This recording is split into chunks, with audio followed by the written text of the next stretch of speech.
অভয়নগরে খাল পরিষ্কার কার্যক্রম সম্পন্ন। বিস্তারিত থাকছে মোহাম্মদ শিমুল হকের প্রতিবেদনে। অভয়নগরের বিলবালিয়াডাঙ্গা এলাকার খালটি দীর্ঘদিন ধরে শ্যাওলা ও কচুরিপানায় পরিপূর্ণ হয়ে পড়েছিল। ফলে স্থানীয় কৃষকদের কৃষিকাজে চরম বিঘ্ন সৃষ্টি হচ্ছিল এবং উৎপাদনেও নেতিবাচক প্রভাব পড়ছিল।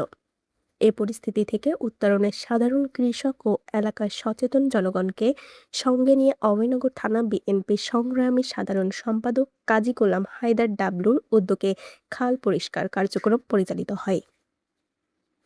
সম্মিলিত প্রচেষ্টায় খালটি পরিষ্কার করা সম্ভব হয়েছে, যা স্থানীয় কৃষকদের জন্য স্বস্তির বার্তা নিয়ে এসেছে।